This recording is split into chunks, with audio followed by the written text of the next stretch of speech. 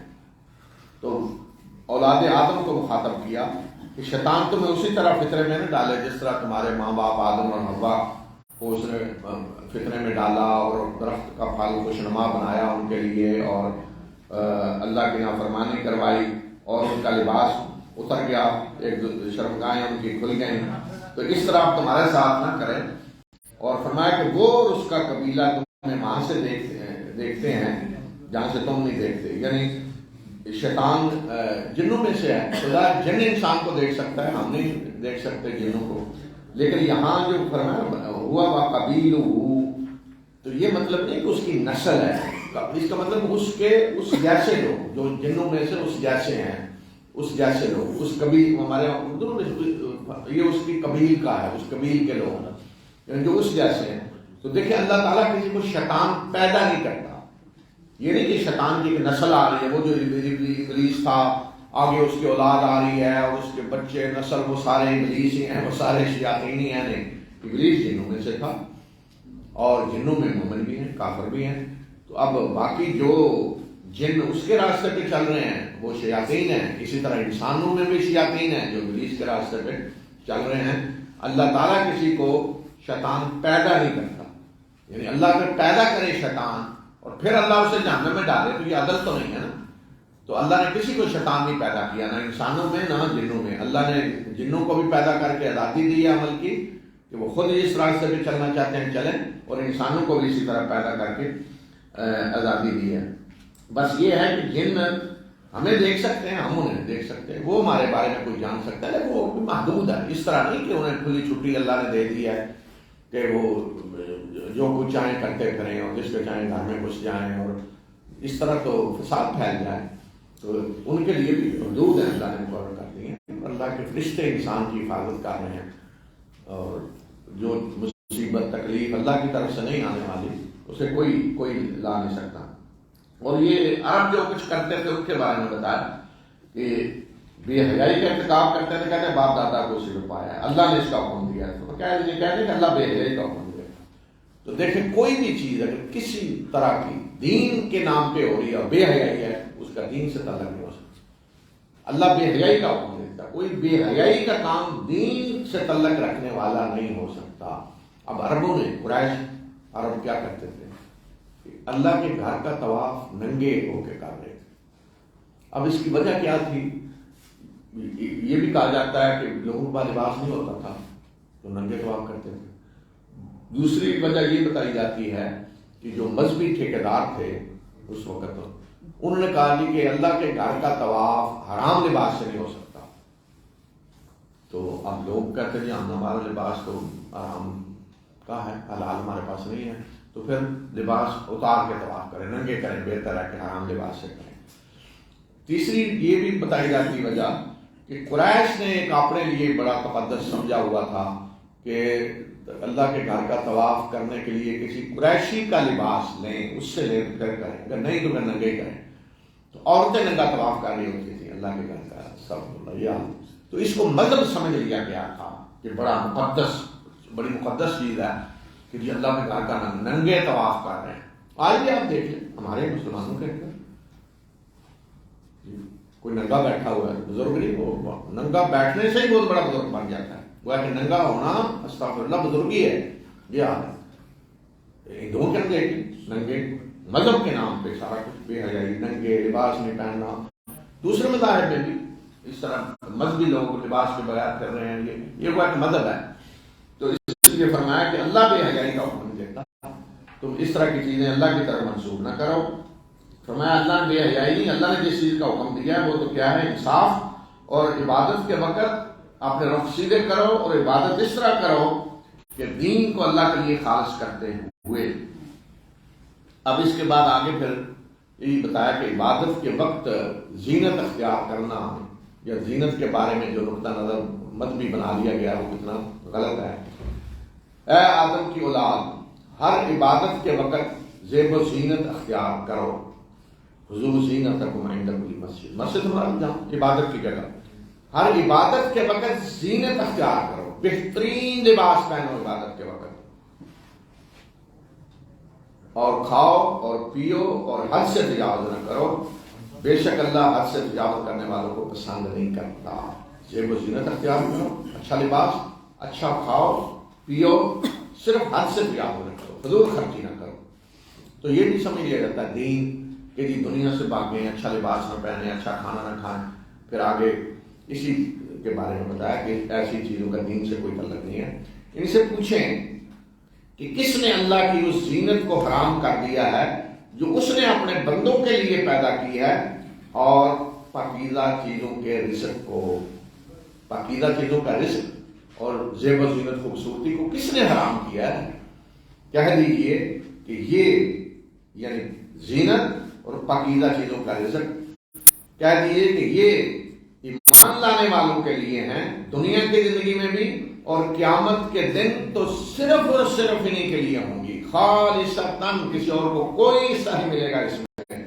اسی طرح ہم آیات کو تفصیل سے بیان کرتے ہیں ان لوگوں کے لیے جو جاننا چاہتے ہیں.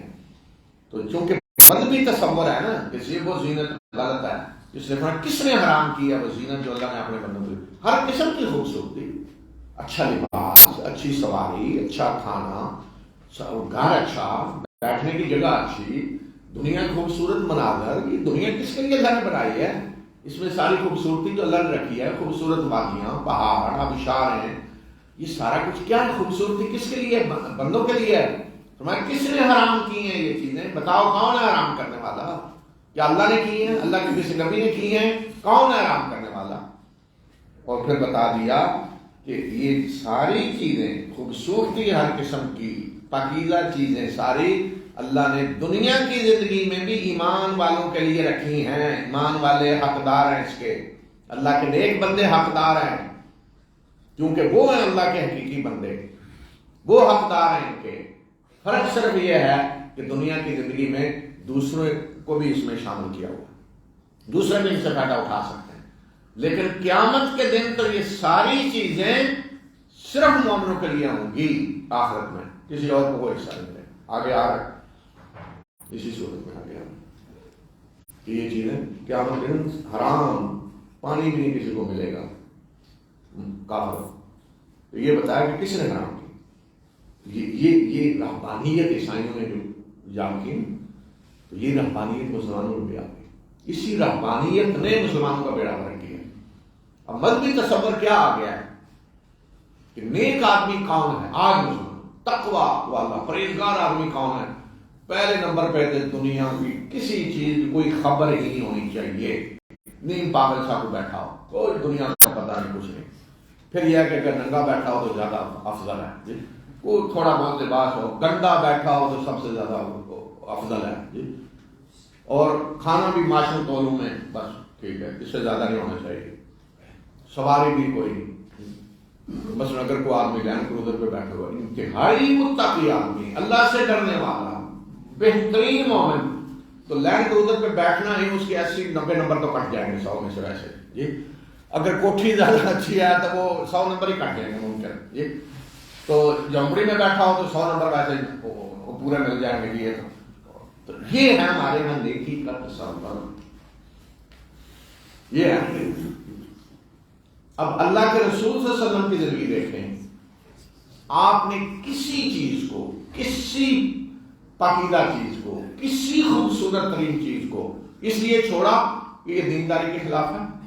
سب سے بہترین سواری آپ نے اختیار کی، سب سے بہترین اونٹ رکھا سواری کے لیے، بہترین اونٹ خچر دیا مصر کے حکمران نے، آپ نے اس پہ سواری، بہترین سواری رکھی، بہترین لباس پہنا، آپ کو تحفے میں لباس جو بادشاہوں نے بھیجے، بہترین اس دور کا لباس آپ نے پہنا، آپ جمعے کے دن پہن کے عید پہ خاص طور پر بہترین کھانے کھائے، کبھی کھانا آیا سامنے بہترین گوشت بنا ہوا، آپ نے کھایا، نہیں ملا تو ٹھیک ہے، تو کبھی یہ کہہ کر نہیں آپ نے کوئی چیز چھوڑی یہ جو اللہ کھانا کھانا ہمیں نہیں ضرورت نہیں، کسی چیز کو آپ نے،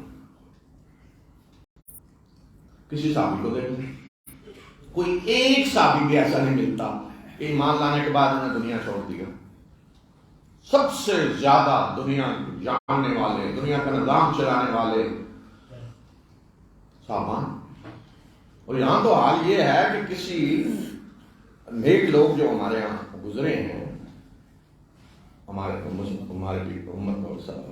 سلف صالحین میں، ان کو بھی زیادہ متقی ثابت کرنے کے لیے عجیب و غریب چیزیں ان کی طرف نسبت کی جائیں گی۔